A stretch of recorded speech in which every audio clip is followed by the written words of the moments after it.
Donc,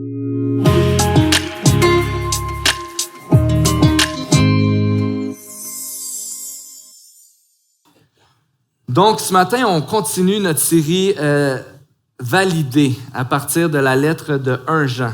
Et ensemble, dans cette série-là, on regarde différentes marques du chrétien. Et une des marques qui va revenir à plusieurs reprises, c'est notre amour. Notre amour pour Dieu, notre amour pour les autres. La semaine passée, Pasteur Normand nous a dit ceci. « À mesure que je réalise son amour pour moi, je vais l'aimer de plus en plus. Mon amour pour Dieu prend de plus en plus de maturité. » En d'autres mots, obéir, ce n'est plus une question de devoir ou de légalisme. Au contraire, c'est motivé et inspiré par ta compréhension qui est de plus en plus grande de l'amour de Dieu. Notre amour pour Dieu qui grandit en nous a pour résultat de nous faire grandir et ressembler de plus en plus à Jésus.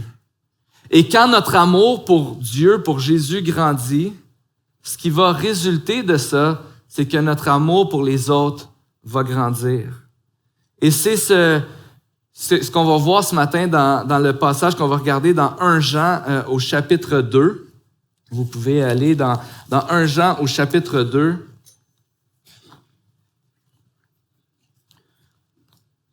C'est la suite du passage qu'on a vu la semaine passée et il va encore une fois leur parler d'un commandement qu'ils ont besoin de suivre. Et Jean va leur dire, « Frères et sœurs, ce n'est pas un commandement nouveau que je vous écris. » Chapitre 2, verset 7. « Frères et sœurs, ce n'est pas un commandement nouveau que je vous écris, mais un commandement ancien, celui que vous avez reçu depuis le début. Ce commandement ancien, c'est la parole que vous avez entendue dès le commencement. Toutefois, c'est aussi un commandement nouveau que je vous écris. Sa nouveauté se vérifie en lui et en vous, car les ténèbres se dissipent et la vraie lumière brille déjà. » Et ce matin, on veut regarder ensemble ce commandement dont nous parle Jean.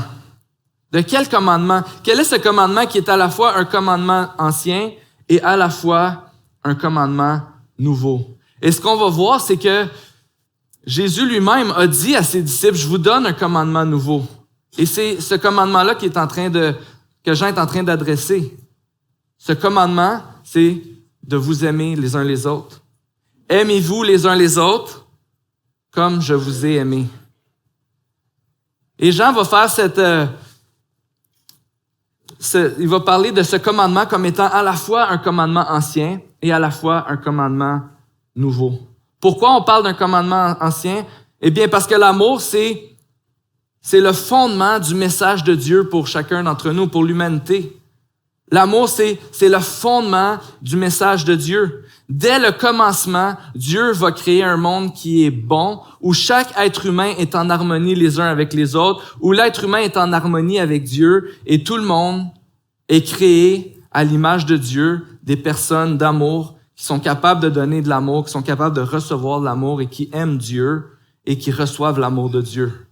Ça, c'est le fondement sur lequel Dieu a créé le monde. Dieu lui-même est amour et tout ce qu'il a créé, il l'a créé avec amour. Et il nous a créé, nous, à son image pour qu'on puisse refléter son amour dans le monde. Ce commandement d'aimer notre prochain se retrouve partout dans les Écritures. Jésus va dire lui-même, « Tu aimeras le Seigneur ton Dieu de tout ton cœur », en parlant des plus grands commandements. Il va dire, le premier commandement, c'est que tu aimeras le Seigneur ton Dieu de tout ton cœur, de toute ton âme et de toute ta pensée. C'est le premier commandement et le plus grand. Et voici le deuxième qui lui est semblable. Tu aimeras ton prochain comme toi-même. De ces deux commandements dépendent toute la loi et les prophètes. Donc, dans toute la parole de Dieu, et même depuis la création, tout ce qu'on voit, c'est cet appel, ce commandement d'aimer Dieu et d'aimer son prochain. Je faisais une recherche cette semaine dans l'Ancien Testament et ce commandement, on le retrouve dans Lévitique 19-18, où où le passage dit « Tu ne te vengeras pas et tu ne garderas pas de rancune contre les membres de ton peuple. Tu aimeras ton prochain comme toi-même. Je suis l'Éternel. » Et si on regarde dans l'Ancien Testament, à moins que je me trompe, mais je suis pas mal certain que c'est le seul endroit où on va lire ce verset « Tu aimeras ton prochain comme toi-même ». Mais toute la loi de Dieu qui est donnée dans l'Ancien Testament, toutes les règles qui sont données à Israël, vise à faire grandir notre amour pour Dieu, à aimer Dieu et à aimer notre prochain. Quand on regarde à des règles, par exemple, qui visent à protéger les étrangers, qui visent à prendre soin des opprimés, protéger la vie humaine, qui démontrent la valeur de la vie humaine, la Bible est remplie de commandements, de choses à faire, de choses à suivre qui nous démontrent que Dieu est un Dieu d'amour qui nous appelle à aimer notre prochain. L'amour, c'est le fondement du message de Dieu pour l'humanité. Dieu veut qu'on l'aime et il veut qu'on s'aime les uns les autres. C'est le cœur de Dieu. C'est son intention. Et parce que l'être humain, dès la jeunesse, va rejeter Dieu, va dire à Dieu, « Je sais ce qui est bon pour moi, j'ai pas besoin de toi. » Encore une fois, c'est une relation d'amour qui est brisée. Quand l'être humain va briser cette relation avec Dieu, eh bien, ce qu'on va voir et ce qu'on voit dans toute la Bible, c'est Dieu, un Dieu d'amour qui va restaurer sa relation avec sa création, avec les êtres humains. C'est un Dieu qui va mettre en branle un plan de sauvetage pour rétablir cette relation brisée, pour qu'à nouveau on puisse aimer Dieu et aimer notre prochain. Et ça, c'est le fondement du message de Dieu. Et c'est ce qu'on va voir ce qu'on voit dans toutes les Écritures. Dieu va appliquer un plan de sauvetage où il va envoyer son propre Fils mourir pour qu'on puisse être réconcilié avec Dieu. Dieu va nous sauver de notre rébellion contre Dieu pour qu'on puisse avoir une relation avec Dieu. Donc oui, c'est un vieux commandement. Un vieux commandement parce qu'il incarne le cœur de Dieu dès la création. Et même avant la création, parce que Dieu est amour de toute éternité. Mais c'est un nouveau commandement. Un nouveau commandement, et le texte nous dit dans 1 Jean, on va juste le relire, le verset 8. Toutefois, c'est aussi un nouveau commandement, un commandement nouveau que je vous écris. Sa nouveauté se vérifie en lui et en vous, car les ténèbres se dissipent et la vraie lumière brille déjà. L'amour trouve son accomplissement parfait en Jésus. Dans Jean 13, 34, Jésus va leur donner ce commandement nouveau. Il va leur dire, « Je vous donne un commandement nouveau. Aimez-vous les uns les autres comme je vous ai aimé. Vous aussi, aimez-vous les uns les autres. » C'était pas un commandement nouveau comme on vient de voir dans le sens que c'était indiqué dès le début de la parole de Dieu. Mais la nouveauté de ce commandement-là se trouve dans le fait que Jésus dit « comme je vous ai aimé ». Cette nouveauté-là se trouve dans l'amour de Jésus pour nous. Quand on regarde comment Jésus nous a aimés, et quand on regarde à quel point on a été aimé par Jésus, c'est de cette manière-là que Dieu nous invite à aimer notre prochain, à nous aimer les uns les autres. Comme je vous ai aimé, vous aussi aimez-vous les uns les autres. Regardons un peu comment Jésus nous a aimés. D'abord, Jésus nous a aimés avec humilité. À un moment donné, Jésus était avec ses disciples, et bien qu'il c'est lui qui est le maître, les disciples le suivaient lui. Les disciples s'assoyaient à ses pieds pour apprendre de lui. Ils voulaient vivre comme il vivait, ils voulaient avoir sa connaissance, ils voulaient le suivre pour pouvoir aussi propager son message. Les disciples étaient avec lui, c'était clair que Jésus était le maître, c'était le chef de la bande. Mais bien que Jésus était le maître, c'est Jésus qui, à un moment donné, a dit à ses disciples, « Je vais vous laver les pieds. » moi, le maître, je vais faire ce qu'un serviteur devrait faire.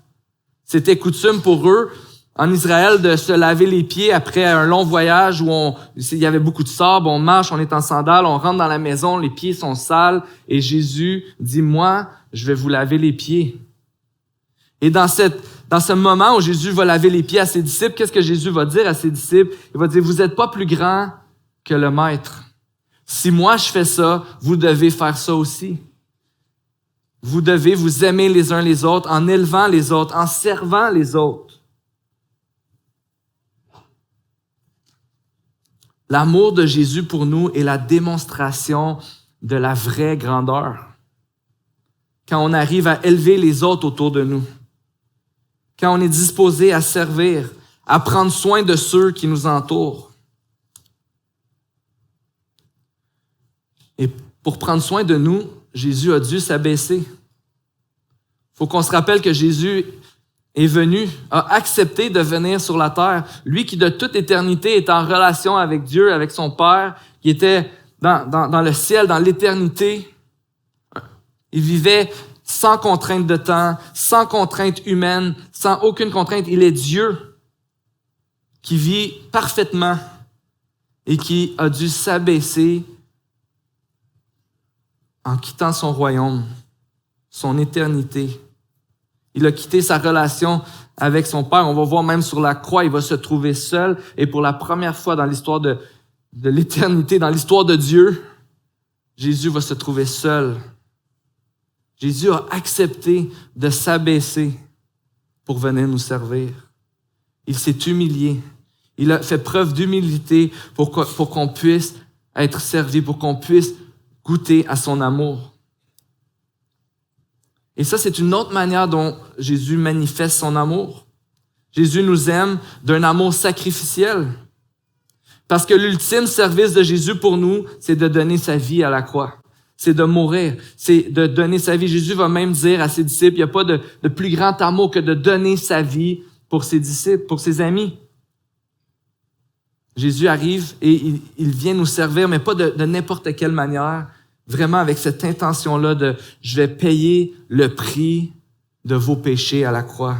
Je vais mourir pour vous. Je vais mourir la mort que vous méritez. Je vais me sacrifier pour que vous puissiez avoir la vie, pour que vous puissiez être réconciliés avec Dieu. » Et cet amour, comme on a vu la semaine passée, c'est cet amour, un amour qui nous transforme, qui nous fait grandir, qui nous amène à voir l'amour de Dieu pour nous et qui nous amène à aimer Dieu de plus en plus.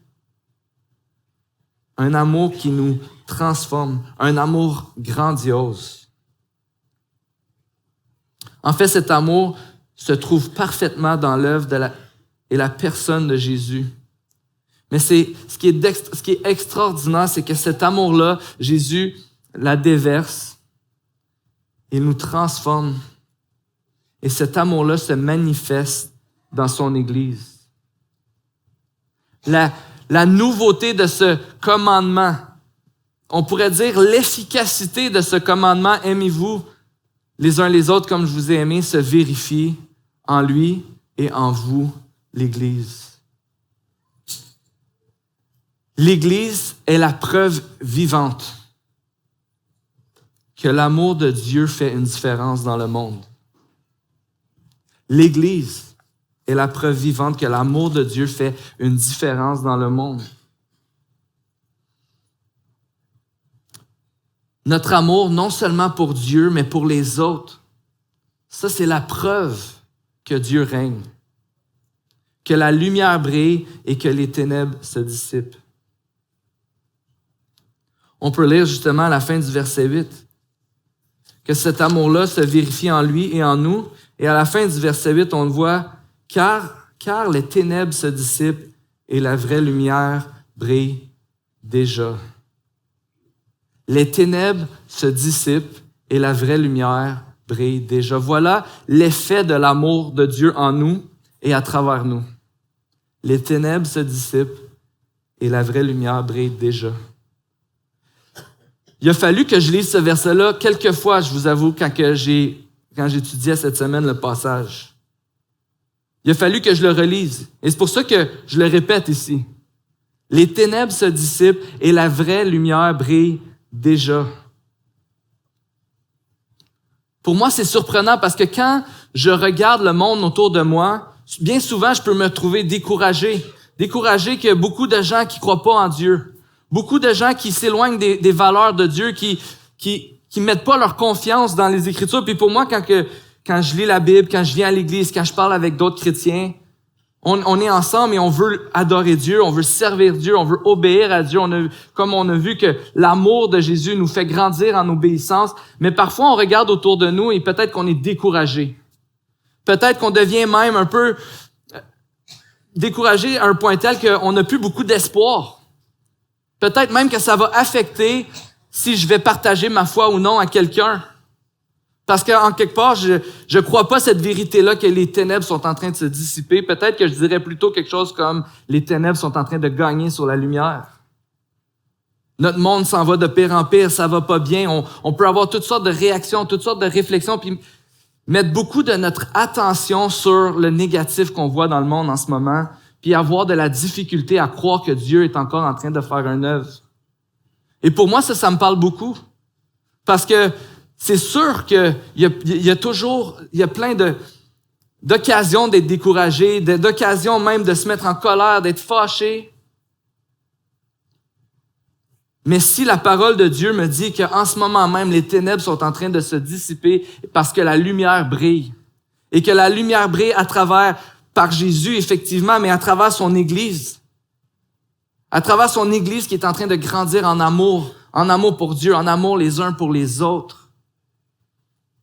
Alors je me pose la question, est-ce que mon attention ne devrait-elle pas être à partager cet espoir-là au monde, à aimer mon prochain, à partager l'espoir qui est en Jésus, à croire que les apparences sont vraiment trompeuses parce que Jésus a déjà eu la victoire sur le péché et un jour, il n'y en aura plus de péché. Un jour, il n'y en aura plus de mal. Un jour, tout le monde va plier les genoux devant Dieu et les gens vont adorer Dieu. Et ce qui est extraordinaire, c'est qu'en ce moment, Dieu, dans son grand amour, nous a révélé son amour, nous a donné son amour, pas pour qu'on le garde pour nous, mais pour qu'on puisse aimer notre prochain. Pour qu'on puisse chercher la réconciliation, pour qu'on puisse chercher à être prompt à demander pardon, pour qu'on puisse aider ceux qui sont dans le besoin. Pour qu'on puisse même aimer, et ça c'est difficile, ceux qui pensent pas comme nous. Dieu nous appelle à être reconnus comme un peuple d'amour qui aime son prochain. Et bien souvent, aimer son prochain, c'est aider sans s'attendre en retour, c'est servir les autres sans que ça nous donne grand-chose, c'est de pouvoir piler sur notre orgueil pour pouvoir aller voir quelqu'un et demander pardon. C'est ce que Dieu demande.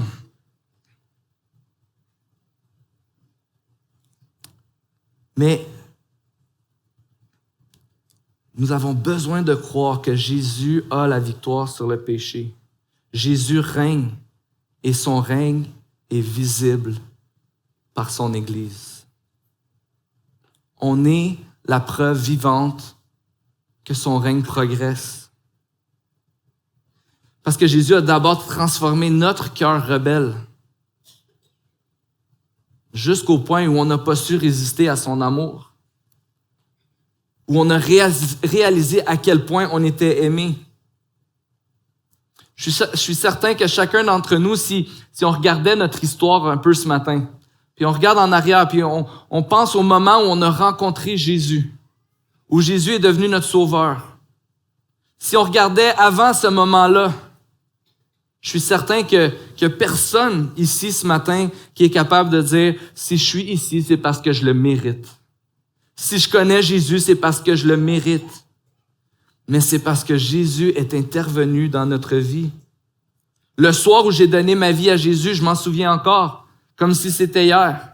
Il y a eu ce moment-là où j'entendais Dieu qui me disait « Dominique, là, il est le temps que tu te repentes, puis que tu crois en moi, puis que tu me suives. » Et j'avais cette idée-là en moi que moi, puisque j'avais grandi dans l'Église, puisque j'avais eu la bénédiction de venir à l'Église quand j'avais 3 ans, je connaissais Dieu, je connaissais l'Évangile. J'étais pas mal bon parce que quand j'étais petit, je répondais bien aux quiz bibliques, donc je savais pas mal comment ça marchait cette affaire-là. Je me disais, quand je vais vouloir, je vais pouvoir revenir à Dieu.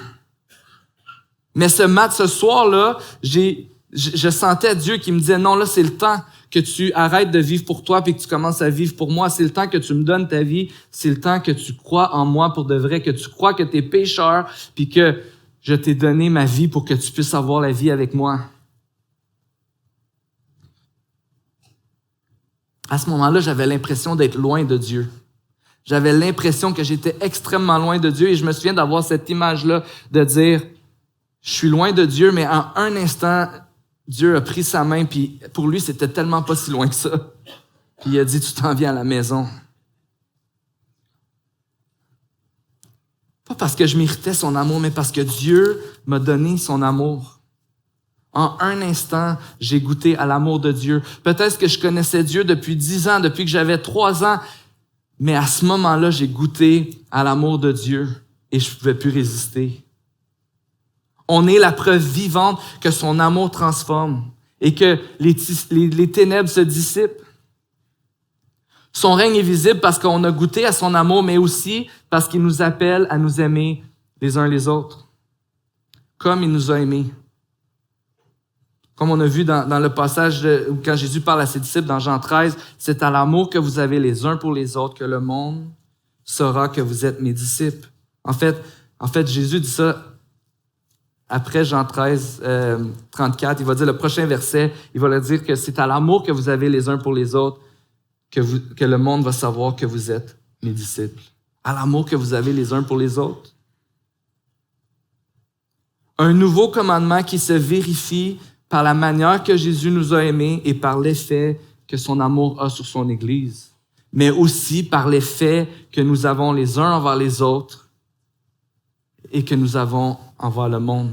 Un amour pour le monde, un amour pour les autres. Je suis toujours émerveillé par le fait que Jésus, son plan pour se faire connaître au monde, c'est nous. Je suis émerveillé par ça. Mais Jean est clair, c'est en train de se passer. La lumière brille, les ténèbres se dissipent. Et si c'est le cas, c'est parce que l'Église s'aime et aime son prochain. Si on réfléchit à ça, peut-être qu'on se dit ce matin, ouf, c'est toute une responsabilité, ça. Il y a quelques années, j'ai un ami qui est venu ici, qui a commencé à venir à l'église, puis il m'a dit un matin, il dit, si seulement mes amis pouvaient venir ici ce matin puis voir ce qui se passe, c'est sûr qu'ils voudraient rester. S'ils pouvaient voir l'amour que les gens ont entre eux, la joie que les gens ont de se voir. L'église, c'est un endroit spécial. Ici, le dimanche matin, quand on est dans nos groupes, quand on est dispersés dans nos relations, dans nos travails, dans nos loisirs, peu importe. L'Église, c'est un endroit spécial. L'amour que les gens reçoivent quand ils voient l'amour de Jésus, c'est un amour spécial. Mais aimer, c'est pas toujours facile, n'est-ce pas? Normand nous a dit la semaine passée que l'amour apparaît 45 fois dans cette petite lettre-là. 45 fois. C'est un message qu'on a besoin d'entendre et de réentendre, pas parce qu'on le sait pas, mais parce qu'on a besoin d'apprendre à obéir puis de grandir dans notre amour pour Dieu puis pour notre prochain. Je sais pas comment tu reçois ça ce matin, que ton amour pour les autres est le moyen que Dieu utilise pour se faire connaître. Mais moi, cette semaine, je commençais à étudier pour le discours de ce matin. Et puis là, on était, je pense, c'était mardi, je commençais à étudier, puis là, j'avais comme pris des notes, puis j'avais une idée d'où je voulais m'en aller. J'ai même été voir Normand, puis là, j'étais tout excité, j'étais bien content. J'ai hâte de parler à l'Église de comment aimer son prochain. C'est le message le plus important de la Bible. Et là, le soir arrive, je me souviens même plus pourquoi, mais ma femme et moi, on chicane. Puis là, c'était tard, on était fatigués, c'était peut-être mieux de juste... C'était même pas une grosse affaire, c'était une petite affaire de rien, que juste comme, on en reparlera demain, on va se coucher. Là, ma femme, elle tombe endormie tout de suite. Fait que là, moi, je suis là, puis là, je commence à penser, puis à réfléchir, puis là, tout d'un coup, je suis comme, bon, je vais aller la voir demain, on va régler ça. Mais là, je dors pas. Ça me prend comme 2 heures à tomber endormi. Puis, l'argument s'est transformé en, oh, on s'est pas parlé le matin en se levant. Puis là, on est allé travailler, puis là, on faisait nos affaires, on se parlait pas. Puis là, oups, c'était rendu le régime du silence dans la maison. Mais l'affaire, c'est que ma femme était même pas fâchée contre moi. Elle faisait ses affaires, elle travaillait. Moi, j'étais comme, on se parle pas, mais elle était comme, on s'est juste pas vus. Puis... Mais moi, c'est ça qui se passait. Puis là, à un moment donné, je commence à réfléchir à tout ce qui se passe. Puis il y a une pensée qui vient en moi. J'aime pas ma femme en ce moment. C'est pas ça, aimer son prochain. Puis là, à un moment donné, je veux pas, la semaine, c'est la journée à l'avance et tout ça. Puis là, je suis comme, OK. En ce moment, je sais même plus pourquoi on s'est chicané, mais moi, dans mon cœur, je commence à être fâché. Je commence à me culpabiliser. Puis je commence à vivre toutes sortes d'émotions qui rendent, on dirait, comme le mur entre moi puis ma femme de plus en plus épais. Puis là, à un moment donné, je dis, là, il faut que je travaille, c'est mon message pour dimanche, tu sais. Puis là, la seule chose que j'écris, c'est comment est-ce que je peux aller parler à l'église d'amour en ce moment? Je suis même pas capable d'aller dire à ma femme, je m'excuse pour hier, pardon mon amour. Puis dans ce moment de réflexion, j'ai eu cette réflexion qui dit, c'est pas vrai que t'aimes pas ta femme. Oui, en ce moment, tu manques d'amour. Tu agis pas avec amour. Mais le problème, c'est que t'es orgueilleux, Dominique. Le problème, c'est que tu t'aimes toi plus que t'aimes Kim en ce moment. T'aimerais qu'elle vienne te voir, qu'elle vienne te réconforter, qu'elle vienne te dire comment qu'elle t'aime, comment t'es beau. Mais toi, tu penses pas en ce moment qu'est-ce que toi, tu pourrais faire.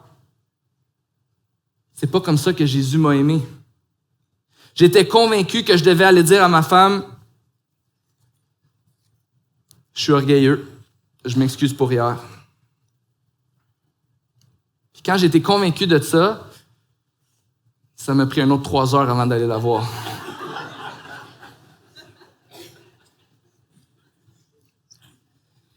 Parce qu'après avoir été convaincu que je devais aller dire ça à ma femme, qu'est-ce qui a commencé à passer? J'ai commencé à me compter le mensonge dans ma tête. Je suis pas capable d'aimer les autres. Je suis pas assez bon. J'ai besoin de changer ces mensonges. Tu sais, je commençais à me compter toutes sortes de mensonges. Ce que j'avais besoin à ce moment-là, c'était de changer le mensonge en vérité. Et ça, on peut seulement le faire par la repentance. Quand on laisse le mensonge nous guider, quand on laisse nos fausses identités de je suis pas bon, je suis pas capable d'aimer, je suis pas capable d'être là pour ma femme, peu importe. On se rend compte à quel point aimer c'est difficile quand on voit nos fautes, quand on voit notre propre cœur, quand on voit notre inconstance à aimer les autres dans nos relations, à être capable de juste demander pardon. Des fois, c'est difficile aussi parce que, c'est sûr qu'à ce moment-là, on dit que c'est les autres qui sont difficiles à aimer. Mais l'amour de Dieu pour nous rappelle qu'on est aimé, qu'on est aimable, pas grâce à moi, mais grâce à Jésus en moi. On est capable d'aimer les autres à cause de ce que Jésus a fait pour nous. Quand on réalise qu'on manque d'amour, qu'on a besoin de se repentir, on a besoin de croire qu'on est les bien-aimés de Dieu premièrement et que Dieu nous a rendus capables d'aimer par sa grâce, pas parce que je le mérite. Et c'est avec cette confiance-là qu'on peut nous rapprocher des autres. C'est grâce à son amour pour nous qu'on peut être confiant que l'amour qu'on a les uns pour les autres et pour le monde est le bon plan de Dieu pour se faire connaître. Cette journée-là, Dieu m'a dit, aimer son prochain, c'est pas de devenir parfait. Aimer son prochain, et c'est ce qu'on voit dans 1 Jean. On va même le voir si on lisait le verset 9, c'est celui qui prétend être dans la lumière tout en détestant son frère est encore dans les ténèbres. Si je poursuis cet acte de détester quelqu'un, si je dis que je déteste quelqu'un, que j'ai aucun intérêt à l'aimer, c'est bien différent que de réaliser que j'ai de la difficulté à aimer quelqu'un et que là, on va peut-être se compter toutes sortes de mensonges, mais quand on s'entend ces mensonges-là, on a besoin de prendre une pause et se rappeler comment on a été aimé, qu'est-ce que Dieu a fait dans nos vies, comment Jésus nous a remplis de son amour. On n'est pas des personnes qui n'aiment pas, on est des personnes qui aiment, que Dieu appelle à aimer. Il veut qu'on aime les autres. Et dans ces moments-là, quand on le croit pas, quand on le vit pas, quand on a de la difficulté à le faire, ce qu'on a besoin de faire, c'est de confesser, Seigneur Jésus, je suis orgueilleux en ce moment. Je suis orgueilleux, j'ai besoin que tu viennes transformer mon orgueil. J'ai besoin que tu m'aides à aimer. J'ai besoin que tu m'aides à demander pardon, à aider mon prochain. J'ai besoin que tu m'aides à être capable de donner du temps aux autres pour pouvoir aimer mon prochain. Parce que l'amour, c'est la démonstration éclatante de la victoire de Jésus sur le mal. Et c'est là que Dieu nous appelle à mettre notre attention, à aimer les autres. Nous efforcer à croire que la lumière brille et que les ténèbres sont en train de se dissiper. Je vais inviter les musiciens à se joindre à moi. On a besoin de croire que malgré que la lumière brille, que les ténèbres se dissipent, on le sait qu'aujourd'hui, c'est pas encore parfaitement comme ça. Mais ce qu'on sait, c'est qu'un jour, on va être parfait. Un jour, on va être patient. Notre orgueil va être parti. Notre incapacité à aimer les autres quand on veut les aimer. Tu sais, ce petit moment-là d'incompréhension de « Hey, j'aime tellement cette personne-là, mais quand j'essaie de parler avec ou de développer une relation avec ou d'aller la voir pour lui demander pardon, c'est difficile, ça va disparaître. » Mais aujourd'hui, Dieu nous appelle à nous efforcer, à vivre dans son amour et à chercher à aimer notre prochain. Que nos moments de découragement, que nos moments de colère, que les moments où on voit des choses avec lesquelles on n'est pas d'accord, des choses qui nous découragent, qu'on peut voir dans notre ville, dans notre travail, dans notre pays, soient tout d'abord des moments, non pas pour critiquer puis pour chialer, mais des moments pour demander à Dieu, donne-moi de l'amour pour mon prochain. Parce qu'en ce moment, mon prochain, je le trouve difficile à aimer. Donne-moi de l'amour pour mon prochain. Et la façon qu'on peut aimer de cette manière-là, c'est de dire, rappelle-moi à quel point tu m'as aimé, Jésus, pour que je puisse aimer comme tu m'as aimé. Et ce matin, on va prendre le repas du Seigneur ensemble. Le repas du Seigneur, c'est pour tous ceux qui avaient mis votre foi en Jésus, qui avaient mis votre confiance en Jésus. Jésus, c'est votre sauveur. Il est mort à la croix pour vous pardonner de vos péchés. Et quand on prend le repas du Seigneur, eh bien, on prend ce morceau de pain, cette coupe, pour nous rappeler ce que Jésus a fait pour nous. On se rappelle que Jésus a donné sa vie par amour pour qu'on puisse avoir la vie avec lui, pour qu'on puisse l'aimer et aimer notre prochain. Donc, on va faire ce chant avec l'équipe de louange et par la suite, on va prendre le repas du Seigneur ensemble.